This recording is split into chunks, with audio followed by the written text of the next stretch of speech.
Ryan, can you pick up the twins today? Elena called from the kitchen. Her voice was calm but distant, like someone trying to sound normal after losing interest. Yeah, I said, tying my tie. I'll grab them after the meeting. She didn't reply. The silence stretched. Only the soft clinking of a spoon against a mug filled the space. I looked at her reflection in the window. She was smiling, but not at me. At something on her phone. You look beautiful this morning, I said, forcing a grin. She didn't even glance up. Thanks. I used to love mornings like this. Breakfast, laughter, tiny feet running across the floor. But lately, everything felt staged, like we were performing a marriage instead of living one. When I kissed her cheek, she stiffened. Elena, I whispered, is everything okay? She blinked, startled, then smiled that polite smile again. Of course. Why wouldn't it be? Her phone buzzed. She turned its screen down. I didn't ask. Maybe I should have. At the office, Darren slapped my back. Big guy. Another contract sealed, huh? I smiled weakly. Trying to keep up with you.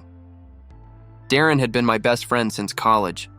Charming, confident, always grinning. He knew everyone, talked his way through everything. He was the kind of man everyone liked instantly. Man, Elena's lucky, he joked. You're the most loyal guy I know. I laughed, but something about the way he said her name made me uncomfortable. It was small, subtle, like hearing thunder from far away. Guess we're both lucky, I said, brushing it off. Mr. Cole, my mentor, called me into his office later. Ryan, you've got talent, he said. Don't waste it on self-doubt. Take the senior position when it opens. I smiled. Thank you, sir. I'll think about it. But as I left his office, my thoughts weren't on promotions. They were on Elena, her cold tone, her phone screen, her fading warmth. That night, I came home earlier than usual. The twins were asleep, the lights dim. I heard her voice from the hallway. No, not tonight, she whispered. He's home early sometimes. Yes, I miss you too. I froze. My heart dropped. It couldn't be what it sounded like. She had friends, family. Anyone could be you. I took a quiet step closer. She laughed softly. Stop it, Darren. You're terrible. The name hit me like a slap. My mind went blank. I stepped back before she saw me. My chest tightened, air escaping like I'd been punched. In the mirror near the hallway, I saw my own face. Pale, trembling, disbelieving. No, I refused to believe it. At dinner, I acted normal. The kids looked adorable in their new pajamas. She smiled faintly. Yeah, they loved the stars on them. Her phone buzzed again. She excused herself, stepping outside to take a call. I sat there, staring at the empty chair, the unfinished meal, the flickering candle between us. My fork shook in my hand. When she returned, she looked distracted but calm. Sorry, work stuff. Everything okay? I asked. Of course, she said too quickly. I wanted to scream, to ask why she said his name, but my voice betrayed me. I love you, you know that? She hesitated. I know, just that. No, I love you too, I smiled, pretending it didn't hurt. You've been distant lately, she shrugged. You're imagining things. We're just tired. Life's busy. Busy. The word stung. Marriage didn't die from betrayal. It died from the quiet moments when one person stopped trying. That weekend, we went to a company dinner. Darren was there. When I saw them laugh together, my stomach twisted. Elena, you look stunning, Darren said, smiling too widely. She laughed, tucking her hair behind her ear. You always say that, I forced a grin. You two seem to be having fun, Darren chuckled, sensing the edge in my voice. Just catching up. Relax, man. Elena's hand brushed his arm, too casually to be innocent. I clenched my fist under the table, nails digging into my palm. Ryan, she said softly, you're quiet tonight. Just tired, I muttered. Tired of me? She teased, but there was guilt in her eyes. I looked straight at her. Never tired of you, Elena. Just learning to stay quiet when words stop mattering. Her smile faltered. Darren looked away. For a brief second, I saw fear flicker in her eyes, like she knew I'd seen something I wasn't supposed to. That night, when she thought I was asleep, she sat by the window texting. Her face glowed under the soft light of her phone screen. I whispered into the darkness.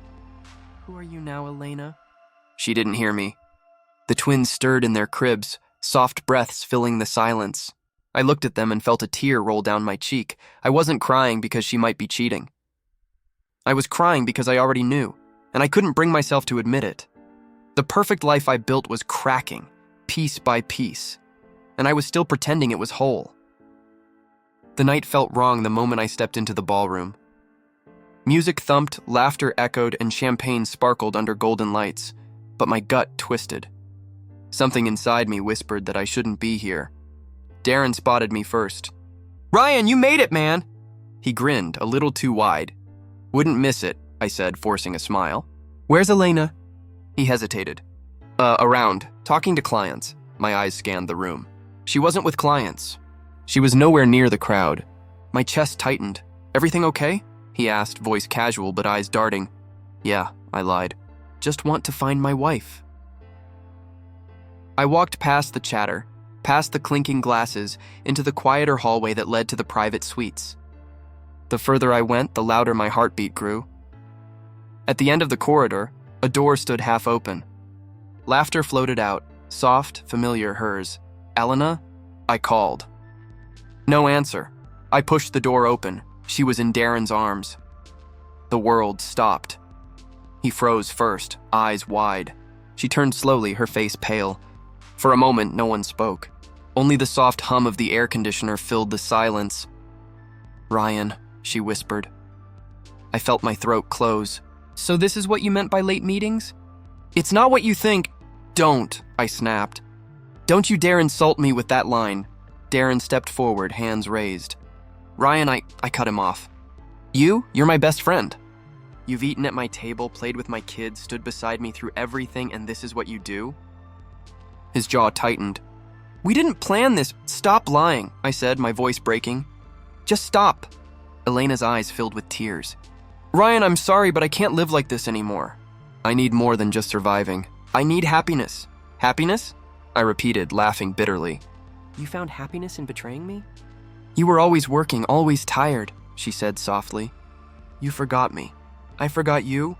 I stepped closer. "I worked for you, for our family, for those kids you just threw away with your lies." Her lips trembled. "Don't make this harder." "Oh, I'm sorry," I said, shaking my head. "Did I ruin your romantic evening with my arrival?" Darren spoke quietly. "Ryan, you don't understand." "I understand perfectly," I interrupted. "You wanted what I had, and she wanted something shiny. Congratulations, you both got what you wanted." Elena's tears fell. "Please don't yell. People might hear." "Good," I said coldly. "Let them." She took a shaky breath. "I'm not begging for forgiveness. I just want you to know I'm choosing happiness." "I can't pretend anymore." I stared at her. This woman I once loved so deeply I would have given her my life. "Then congratulations, Elena. You've killed everything that was real." Darren looked away, guilt crawling across his face. I turned toward the door. "I hope it was worth it." "Ryan," she whispered. I stopped but didn't look back. "Don't. You made your choice. Live with it." I left the party in silence. The night air hit me like ice. My hands shook as I reached my car. On the drive home, my mind replayed every moment. Her laughter, her distance, her lies. The road blurred through my tears. When I opened the door, the twins were asleep in their cribs, innocent, untouched by the storm that had just destroyed their world. I knelt beside them. "It's okay," I whispered, my voice cracking. "Daddy's here." The walls felt smaller. Every photo, every memory stabbed like knives. I looked at the picture on the shelf, our wedding day. She'd smiled like the world began and ended with me. Now that smile was a lie. I started packing. Diapers, bottles, blankets, a few clothes. My hands shook as I stuffed them into bags. Elena walked in hours later. "I didn't even turn around. So this is it?" she asked. I zipped the bag. "You already ended it. I'm just cleaning up what's left. The kids, they're coming with me." Her voice broke. "You can't just take them." "Watch me." I turned to face her. "You left them when you left me. You just didn't realize it yet."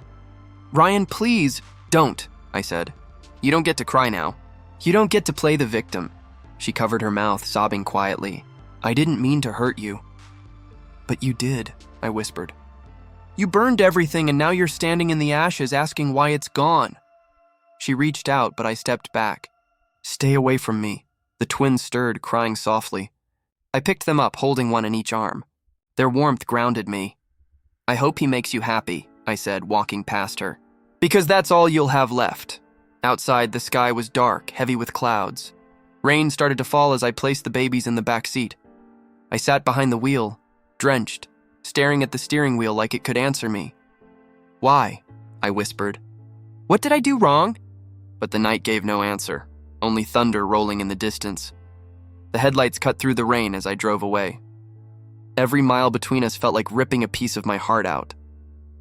The twins whimpered softly in the back seat. I glanced at them through the mirror. "It's okay, my loves. We're going to be fine." They couldn't understand, but saying it made me believe it a little. I didn't know where I was going. I just knew I couldn't stay. Somewhere beyond the city lights, I pulled over. I turned off the engine, closed my eyes, and let the rain drown out the sound of my own breaking heart. I whispered to the night. She chose happiness. Now I'll choose survival. Then I started the car again and drove into the dark, leaving behind everything that once defined me. That was the night everything broke, and the night I began to rebuild from nothing. The days after leaving Elena blurred together. I barely slept. The twins cried through most nights, and I didn't blame them. I cried too. When Sophie opened her door, she froze. "Ryan, you look like hell." "I feel worse," I said, shifting the babies in my arms. "Can we stay for a while?" She didn't ask questions. She just stepped aside. "You don't even have to ask. Come in." The warmth of her apartment hit me like a wave. The smell of coffee, baby powder, and safety. Liam looked up from the couch. "Hey, man." "Hey," I muttered, trying to sound steady. He stood and took one of the bags from my hands. "You don't have to explain." "Your family." Sophie reached for the twins. "Let me hold Ella. You sit down before you fall over." I sank onto the couch. "Thanks. I didn't know where else to go." "You came to the right place," she said softly. "You always do." For a moment, the silence between us carried everything. Pain, loss, disbelief. "Does Mom know?" Sophie asked. "No," I said quietly. "And I don't want her to." "Not yet." She nodded, brushing Ella's hair. "Elena did this?" I hesitated, then whispered, "Yeah, with Darren." Liam exhaled sharply. "That bastard?" "Please," I said, my voice trembling. "Don't make me talk about it."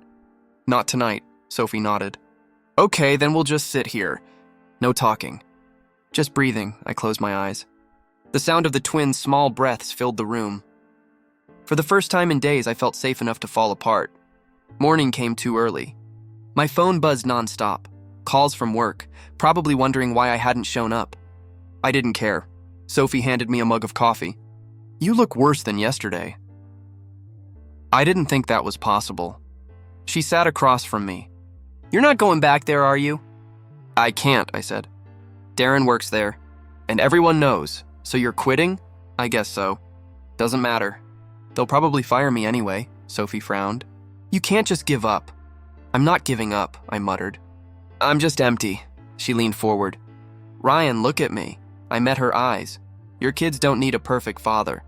They need a living one." Her words hit hard. "You sound like Mom." "Good," she said. "She was the strongest person we knew," I laughed weakly. "I don't feel strong. I feel like a failure." "Then start small," she said. "Eat, sleep, change diapers, repeat. That's your job for now." Liam walked in, keys in hand. "There's a delivery place down the street looking for help. Few hours a day, decent pay." "I can put in a word," I blinked. "You'd do that for me?" He shrugged. "You'd do the same." I nodded slowly. "Thanks, man." "Don't thank me," he said. "Just get back on your feet." Days turned into weeks. I started the job, long hours, low pay, endless exhaustion, but it was something. At night, I sat by the twins' crib, watching them sleep. "I'm sorry," I whispered. "I couldn't keep her, but I'll keep you safe." Sophie often checked on me. "You're eating?" she'd ask, mostly, sleeping. "When they let me." "You need to rest too." "I will," I said, though I never did. Sometimes, when the babies cried together, I broke down beside them, but I always picked myself up again. One night, I found Sophie sitting on the balcony. I joined her, both of us staring at the city lights. "You ever think life's just cruel?" I asked. "All the time," she said. "But you know what keeps me going?" "What?" "Knowing it changes. Eventually, it always changes. I smiled faintly. Feels like mine's stuck, she nudged my shoulder. Then push harder, we laughed quietly. It was the first time I'd laughed in weeks. 2 months later, I stood in front of the bathroom mirror. My reflection startled me. Dark circles, unshaven face, eyes that looked older than I remembered. I whispered, "Who are you now?" Behind me, Sophie's voice broke the silence. "You're still my brother." I looked at her through the mirror. "Barely." She stepped closer. "You lost a liar, not your life. Stop treating her choice like your punishment." I swallowed hard. "She broke me, Soph." "Then rebuild," she said simply. "Your kids need you to live, not to remember the pain." Something inside me cracked open. For the first time, I believed her. I turned to face her. "You really think I can do this?" She smiled. "I don't think." "I know. Liam helped me buy an old van for deliveries. It rattled and groaned, but it moved. Looks like it's held together with duct tape," I joked. "Just like the rest of us," he said. Grinning, we shared a laugh, and it felt normal. That night, when I came home covered in dust and sweat, Sophie had dinner waiting. "You smell terrible," she said, wrinkling her nose. "Success has a scent," I said, collapsing into a chair. She laughed. "Smells like despair and coffee." The twins giggled from their high chairs. Hearing their laughter filled a hole inside me that I thought would never close. "I missed this," I whispered. Sophie poured me water. "Missed what?" "Peace," I said. "Even if it's small," she smiled softly. "You're getting stronger, Ryan."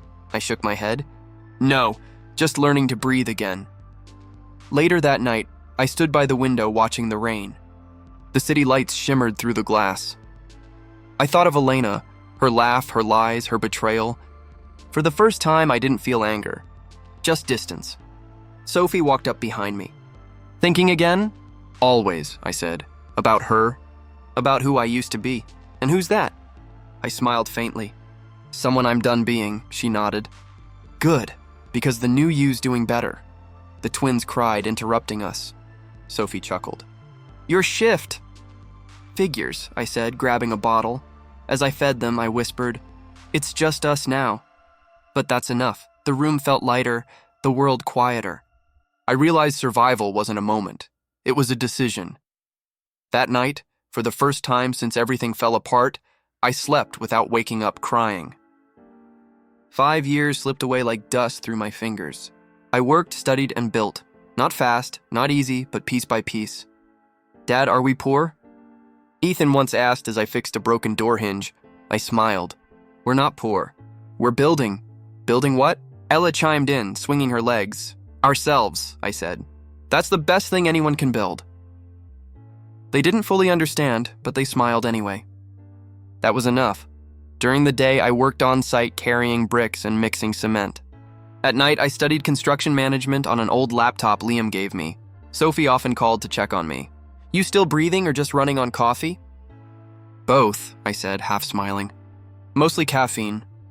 "Ryan," she said softly, "you're doing amazing. But don't forget to live too." "I'm living," I replied. "Just differently," she sighed. "One day you'll believe that again." The business started small. Me, a rusty van, and a few tools. Ryan Hale Construction. Handwritten on a magnet sticker. "Catchy," Liam joked. "It's honest," I said. That's more than most can say. Clients trickled in. Repairs, renovations, odd jobs. Each time I finished a project, I felt a flicker of pride, a reminder that I wasn't broken anymore, just reshaped. That's how I met Grace. She called about a roof leak at her cafe. "Can you fix it tomorrow?" she asked over the phone. Her voice was calm but weary, like someone who'd been holding too much alone. "Tomorrow works," I said. "Rain's coming, though." "Then I guess you'll get wet," she replied. I smiled for the first time in days. When I arrived, she stood outside in a gray sweater, holding a cup of coffee. "You're Ryan?" "Depends," I said, grabbing my toolbox. "You planning to complain or pay?" She laughed. "Maybe both." I climbed onto the roof while she watched. "You always work alone?" she called. "Most days. Easier that way." "Sounds lonely." "It's quieter than Heartbreak," I said before realizing I'd spoken aloud. She didn't reply right away. Then softly, "Yeah, I get that." After a few hours, I climbed down, drenched and tired. "All fixed," I said. She handed me a coffee. You look like you fought the rain and lost. Pretty sure the rain cheated. Her laugh was warm, not loud, not forced, just genuine. I could use someone like you, she said, someone who loses to the weather. Someone who keeps showing up anyway. That was the start. Weeks turned into months. Grace kept calling. More repairs, more accidental projects. Eventually, we started partnering on renovation jobs.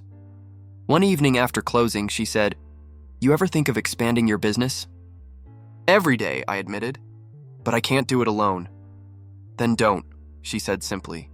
"Let's build something together." I raised an eyebrow. "You serious?" "Completely. You have the hands, I have the clients." I hesitated. "Business with friends can get messy." "Then we'll clean it up," she said. I couldn't help but smile. "You don't scare easily." "Neither do you," she replied. We worked side by side. Long hours filled with sawdust, sweat, and sarcasm. "You measure twice?" "Cut once," she'd say. "And still somehow cut it wrong," I'd mutter. She'd laugh, and the sound always made something in my chest loosen. One afternoon, while we were painting a wall, she said, "You never talk about your past." "There's not much to say," I said quietly. "Everyone has something to say." "I had love. Lost it, learned to live again," she nodded slowly. "That's more than most manage." I looked at her, paint streaking her cheek. "What about you?" "Divorced," she said. "He left when our son got sick." "Guess not everyone's built for storms." "Guess not," I said. "But you're still standing." "So are you," she said. "That's something." Nights after work, she'd sometimes sit with me while I balanced invoices. "You should smile more," she said one night. "I'm working," I said. "Exactly," she replied. "You work too much not to smile sometimes." I looked at her. "You always this persistent?" "Only with people who forget how to live." Her words stayed with me long after she left. Ethan and Ella adored her. "Dad, Miss Grace makes the best cookies," Ethan said one evening. "She does," I agreed. "Almost too good." Ella grinned. "You like her," I choked on my coffee. What? I know. "She's a friend." Sophie laughed when I told her later. "A friend who bakes cookies for your kids and brings you lunch?" "Stop," I said. "It's not like that." "Sure," she teased. "Keep lying to yourself," but she was right. I was cautious. Love burned once. I still had the scars. Months later, Grace handed me a folder. "Partnership papers," she said. 50-50. No tricks. "You trust me that much?" She smiled softly. "I trust what I see. You're not running anymore." I stared at her. "Maybe not." She held out a pen. "Then sign, builder." I did. When our fingers brushed, something sparked. She looked up. "Ryan? Yeah?" "You'll have to smile in the company photo." I laughed quietly. "I'll try," she nodded. "That's a start." That night, I stood outside her cafe, watching the lights fade. Sophie's words echoed in my head. "Don't forget to live." Maybe after everything, I finally was. 5 years. That's how long it took to breathe without pain. The company grew, the kids thrived, and I finally felt like someone new, someone whole. Grace walked beside me at the charity event, adjusting her blazer. "You sure you want to be here? These events are full of people who pretend to care." "I can handle pretenders," I said. "I used to live with one," she smirked. "Fair enough." The hall glittered with laughter and fake smiles. I shook hands, nodded through speeches, and felt nothing. For the first time, nothing haunted me. Then I heard it. "Ryan!" That voice froze me mid-step. I turned, and time folded backward. Elena stood by the doorway. Her hair was shorter, her face thinner, her eyes tired. The sparkle that once made me fall in love was gone. "Ryan," she said again, stepping closer. "It's really you." I forced my expression flat. "Elena, you look different," she whispered. "I should." "It's been 5 years." Grace looked at me, reading the tension instantly. "I'll give you a minute," she said, walking away. Elena's gaze followed her. "She's beautiful."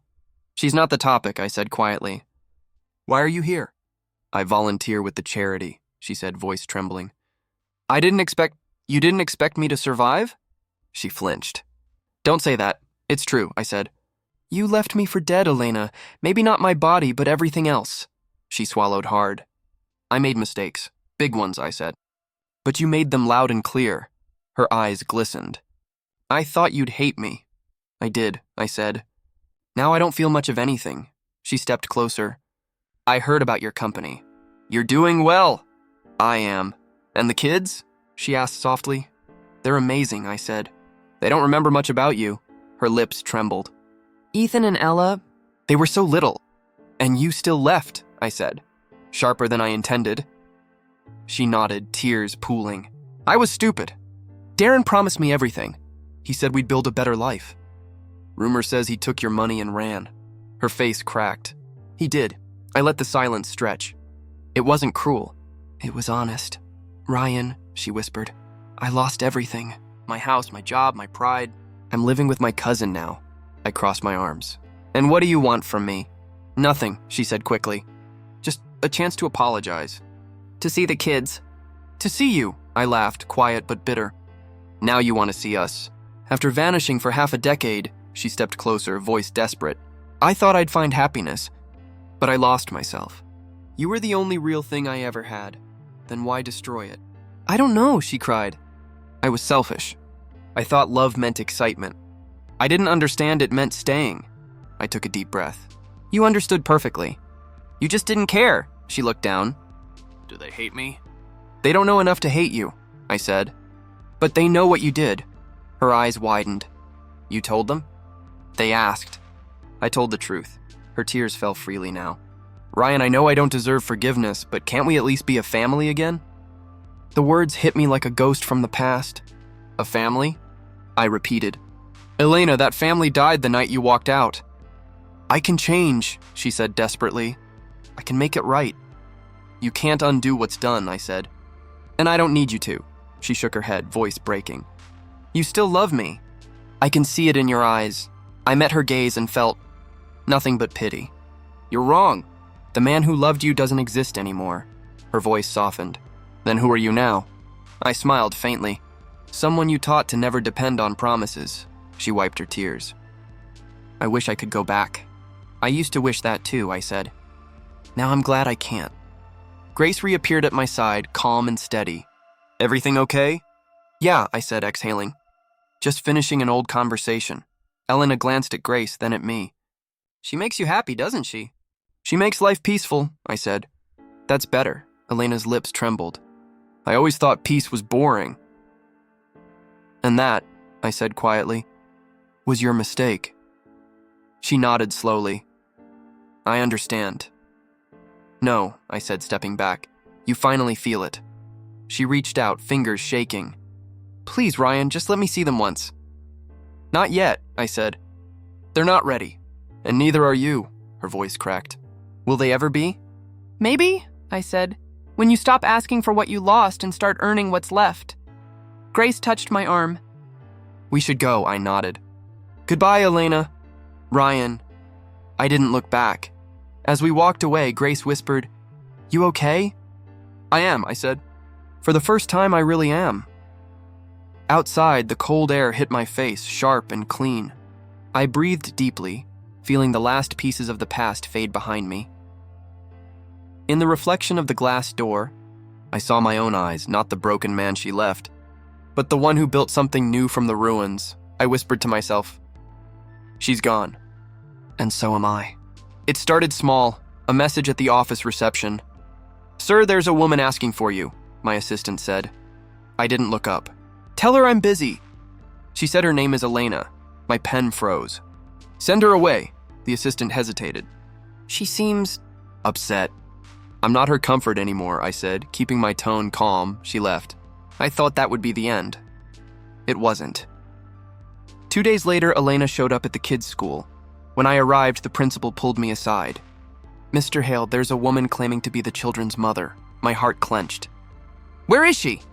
In the lobby. I walked in and saw her kneeling in front of Ethan and Ella.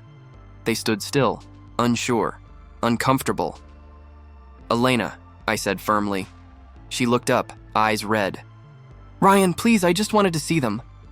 You could have called. You wouldn't answer, she said, standing. I missed them. Ella hid behind me. Ethan crossed his arms. I knelt beside them. It's okay, go with Mrs. Lorne to the car. When they were gone, I faced her. Don't do that again. I just wanted to talk.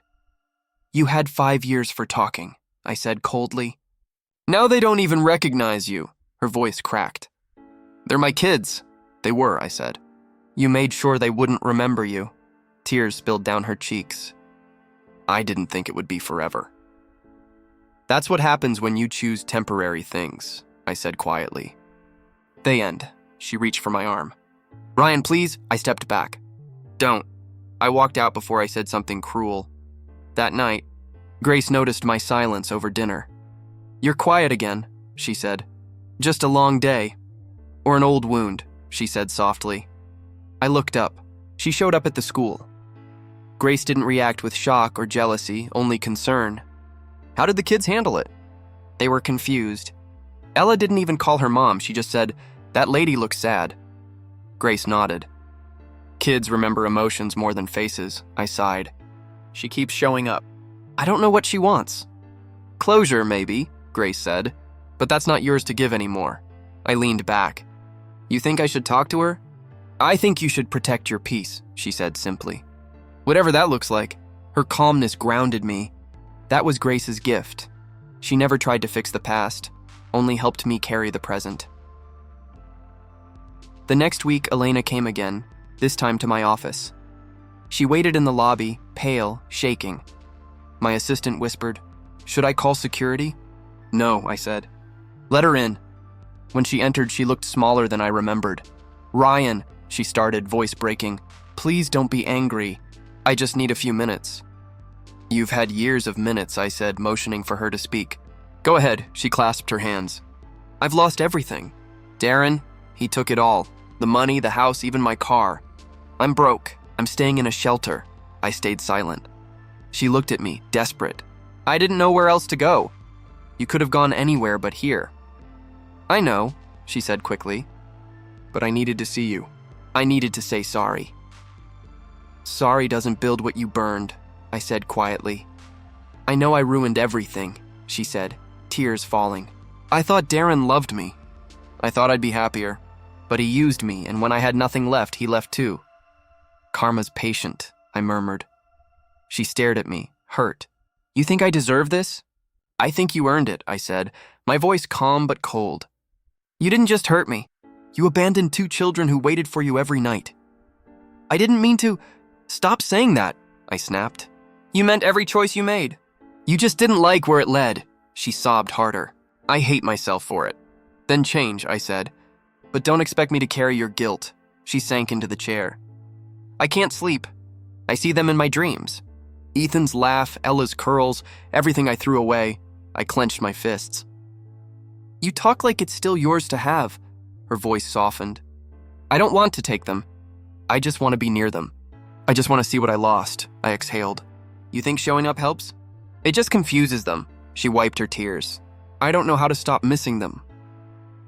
I stared at her, this woman who once called me her forever. Now she was just a shadow of that lie.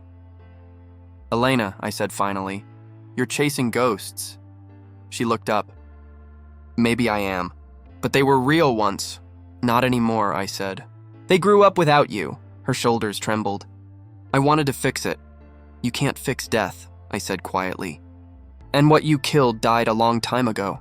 She buried her face in her hands. "I've lost everything, Ryan." I stepped closer, my voice steady. "No, you didn't lose me, Elena." She looked up, eyes swollen, pleading. "Then what?" "You threw me away." The silence after that felt like thunder in my chest. She covered her mouth, sobbing uncontrollably. "I'm sorry," she whispered over and over. I turned toward the door. "You should be." "But not for me. For them." She reached out again. "Please don't hate me." I stopped at the doorway. "Hate's too heavy. I left it behind with you." When I stepped outside, the air felt lighter, sharper, cleaner. Grace was waiting by the car, arms crossed. "Rough day?" "You could say that," she studied my face. "You look like someone who just closed a door." "I did," I said. "And this time I'm not opening it again." She smiled faintly. "Good. Some doors don't lead anywhere worth going." As we drove away, I glanced in the mirror one last time. Elena standing alone, small against the glass building that reflected everything she'd lost. For the first time, I didn't feel anger or pity. Just peace karma had done its work. Forgiveness isn't a word, it's a war. Days after Elena's last visit, I kept thinking about her face. Broken, hollow, human. I told myself it didn't matter anymore. But it did. Grace noticed first. "You've been quiet again," she said as we closed up the office. "Just thinking," I replied. "About her?" I nodded slightly. I told myself I was done, but I keep wondering if letting her go means forgiving her. Or forgetting her. Grace leaned on the counter. "You don't have to decide tonight." "I can't sleep until I do," I said softly. She handed me my coat. "Then at least be honest with yourself." That weekend, Ethan and Ella were playing in the yard. The sun painted their laughter across the grass. "Dad," Ethan called, "can I ask you something?" "Sure, bud." He hesitated. "Why did Mom leave us?" My heart stopped. "Where did you hear that?" "Some kid at school said moms only leave if dads are bad," he said, eyes wide. "Were you bad?" I knelt beside him. "No, son, I wasn't bad. Sometimes people make choices that hurt others." Ella joined in, frowning. "Then why didn't she come back?" I exhaled slowly. "Because she thought leaving would make her happy." "Did it?" she asked. "No," I said. "She learned too late that happiness isn't about running away." Ethan looked down. "Do you still love her?" I paused. The truth was complicated, but I owed them honesty. "I don't hate her anymore. That's different from love." Ella tilted her head. "Will we see her again?" "Maybe," I said gently. "But not until it feels right. And that's not now." They nodded, small and serious. Kids understand pain better than adults give them credit for. That night, Grace sat on the porch with me. "They asked," I said quietly. She nodded. "About their mother?" "Yeah." I didn't know how to answer. "What did you say?" "That she made choices." Grace smiled faintly. "That's the truth." I keep wondering if holding on to anger is just another way of keeping her close. She looked at me for a long time. "Ryan, forgiveness doesn't mean you let her in. It means you let her go." "I thought I did," I said. "Then why are you still looking for closure?" I didn't answer. The night wind did instead, cold and sharp against my skin. The next morning, I drove to the cemetery with Ethan and Ella. I hadn't been there in years. My parents' graves sat beneath an old oak tree, quiet and patient. Ethan carried flowers. "Who were they like?" "Strong," I said, smiling faintly. "Loud. Stubborn. Like you," Ella said. "Exactly like me," I replied. We placed the flowers down. The wind rustled the leaves above. I could almost hear my father's voice, stern but kind. "Get up, son. Life's not done with you yet." I closed my eyes. "Mom, Dad," I whispered. "You always said forgiveness makes you free." I didn't believe it then. I think I do now. The twins stayed quiet beside me. I continued softly. "I've carried anger long enough. I thought it made me strong, but it only kept me chained to the past." Ethan looked up. "Are you talking to Grandma?" I smiled. "To both of them, and maybe a little to myself." He nodded seriously. "Can I say something too?" "Go ahead." He faced the graves. "Grandma, Grandpa, I promise we'll take care of Dad." Ella added, "And we'll make him laugh more." I laughed, tears blurring my vision. They'd like that. That evening, after tucking them in, I sat at my desk, staring at a blank sheet of paper. Grace's words echoed. "Forgiveness doesn't mean you let her in. It means you let her go." So I wrote, "Elena, I used to replay everything you did. Every lie, every goodbye. For years it felt like my punishment. But I see now that pain was just part of learning who I really am. You don't owe me apologies anymore. I don't owe you anger. We're even. I forgive you. Not because you deserve it, but because my children deserve a father who isn't haunted by the past. But forgiveness isn't a door. It's a wall built with peace. You can't come back through it. I wish you healing, not return. Ryan and I folded the letter and placed it in an envelope. I didn't write an address. Some letters aren't meant to be sent. Grace found me still sitting there. You did it, she said softly. I think so. How do you feel? Lighter, I said. Like I finally stopped running, she smiled. That's forgiveness. Maybe, I said, or maybe it's just acceptance. Either way, she said, it's peace. Later, I stepped outside. The night was quiet except for the hum of the streetlights. I looked up at the sky. You hear that, Elena? I whispered. You're free, and so am I. A soft wind passed through, almost like an answer. Inside, I checked on Ethan and Ella one last time. They slept soundly, faces calm. I touched their foreheads gently. You'll never have to carry what I carried, I whispered. As I turned off the light, I caught my reflection in the mirror. Tired eyes, steady breath, no more bitterness. For the first time in years, I saw myself without the shadow of what she'd done. I didn't see the broken man she left. I saw the man who forgave her, and that was enough. Morning sunlight spilled across the kitchen table, soft and golden. Ethan and Ella argued over pancakes while Grace laughed from the stove. Dad, she took the last one, Ethan shouted. Did not, Ella protested. I leaned back, smiling. You both sound like lawyers. Maybe I should start charging you rent. Grace handed me a plate.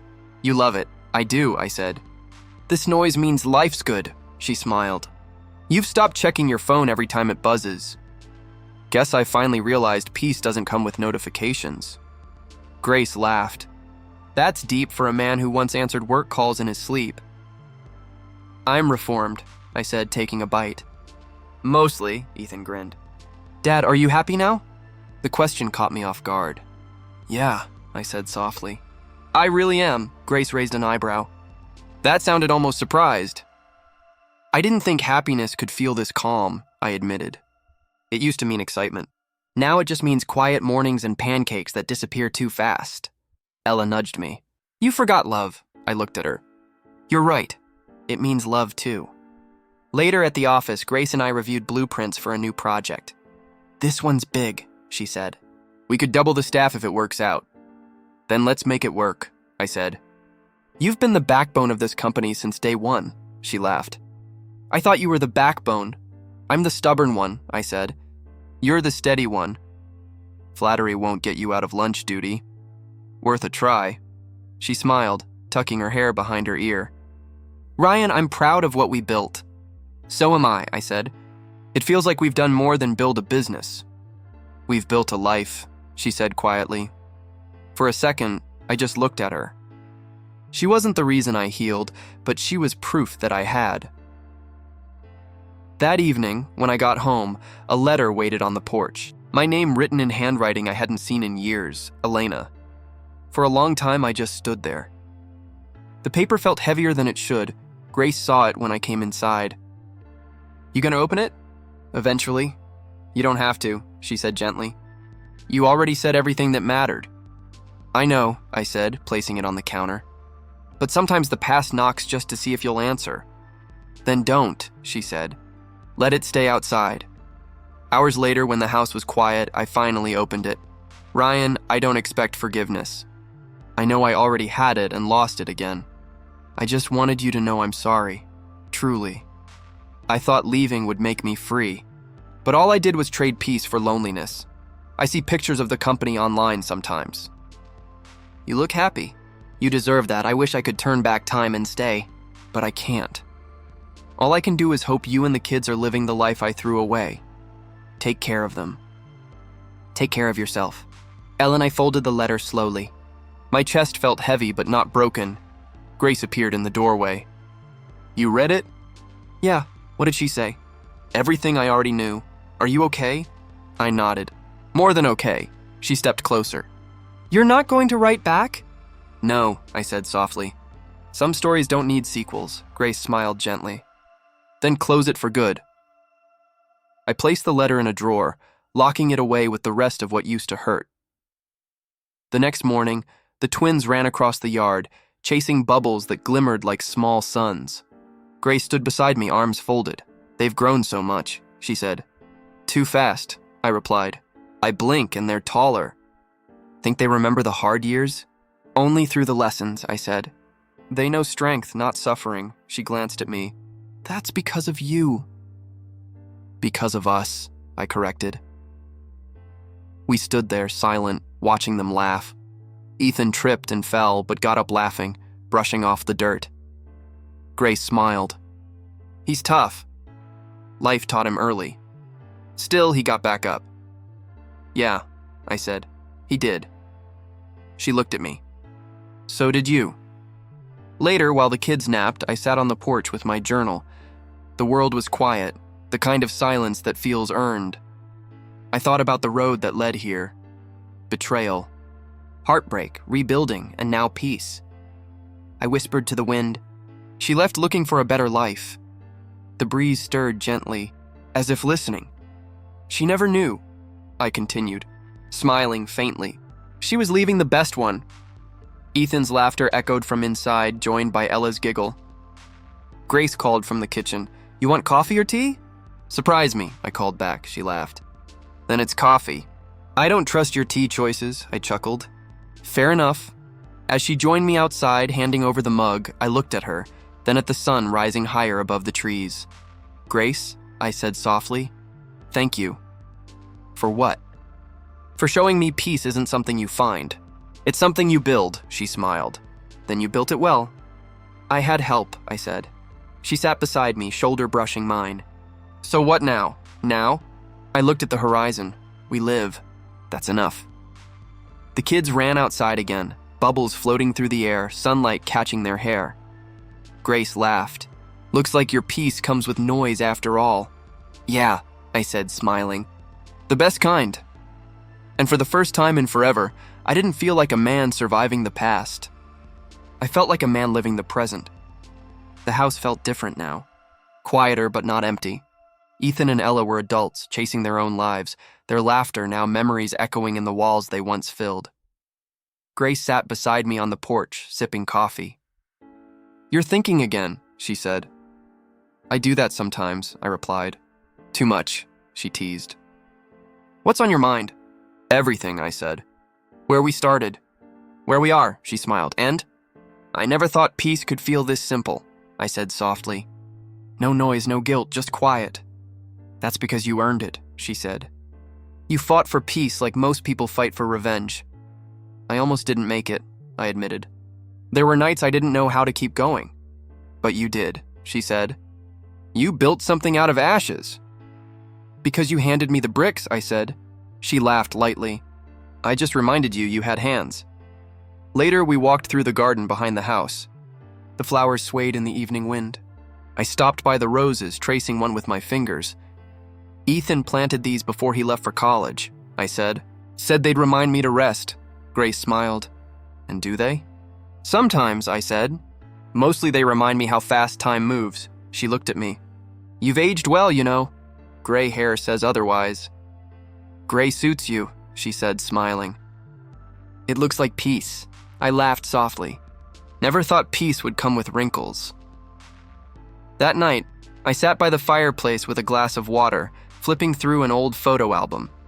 One picture stopped me, Elena holding the twins, sunlight behind her. Grace walked in quietly. You still keep that? I don't look at it often, I said. But it's part of the story. Does it hurt? Not anymore, I said. Now it just feels distant, like watching someone else's life. She sat beside me. You ever think about seeing her again? I hesitated. Not until recently. I heard from an old friend that she passed away. Grace placed a hand on mine. When? A few months ago? No family left. No one claimed her. She said nothing, just squeezed my hand gently. I thought I'd feel anger, I said quietly. But I didn't, just sadness. You loved her once, Grace said. Even pain leaves a shadow of love. Maybe, I said. But what I feel now isn't love. It's peace. The next morning I told Grace, I need to visit her, she nodded. You should. Will you come? No, she said gently. This one's for you, I drove alone. The road stretched endlessly, the world painted in gold and gray. By the time I reached the cemetery, the sun was dipping low. The caretaker pointed me toward the far corner. She's over there. Simple stone. No visitors. I found it easily. Elena Hale, 1988-2025. The grass around the grave was uneven, a little overgrown. I stood there for a while, saying nothing. Finally, I spoke. You found quiet after all. The wind rustled through the trees. I placed a bouquet of white lilies beside the headstone. I thought I'd come here angry, I said softly, but that version of me died long before you did. A gust of wind brushed my face, cool and soft. I used to think forgiving you was weakness, I continued. Turns out it was the only way to live again. I crouched down, resting a hand on the stone. You hurt me, Elena, you broke me. But you also built the man standing here. For a long moment, I just breathed. I hope you found peace, I whispered. I did. Then I turned and walked away. When I got home, Grace was waiting on the porch. Did you find what you needed? She asked. I think so, I said. Closure, maybe. Or just a full circle. She studied my face. You look lighter. I said goodbye for the last time. She smiled softly. Then let's say hello to the rest of your life. I sat beside her, watching the sun sink below the horizon. You think we ever really move on? She shrugged. We don't move on. We move forward. There's a difference. I like that, I said. Forward sounds easier. Not easier, she said. Just truer. Years rolled quietly after that. Ethan married. Ella started her own design firm. They called often, visited when they could. Dad, Ethan said one evening over video call, you should write a book about everything you've been through. I laughed. And call it what? How Not to Pick a Wife. Ella groaned. Dad. Grace chuckled beside me. You'd sell millions with that title. I smiled. Maybe I'll write it one day. But for now, I'm just living it. Good, Ethan said. You deserve that. Thanks, son, I said quietly. So do you. One night, long after everyone had gone to bed, I sat alone outside. The moon hung bright over the fields. I whispered to the dark, I'm not the man I was. And it was true. The boy who believed love fixed everything, the man who lost it all, the father who fought to rebuild, they'd all lived inside me, but none of them ruled me anymore. Pain had been my teacher. Love had been my trial. Peace became my reward. Grace stepped outside, wrapping her robe tighter. You're talking to the moon again. It listens better than people, I said. She smiled. Then tell it something good. I thought for a moment. Tell it I made it. She leaned against me. You did. I looked at her, then at the horizon breaking into silver light. I spent years chasing revenge, then forgiveness, I said softly. Turns out I just needed peace, and now you have it, she said. I nodded. Now I do. The wind moved gently through the garden, carrying the scent of roses Ethan had planted years ago. I took a deep breath and smiled. Life had finally stopped being about what I lost. It was about who I became.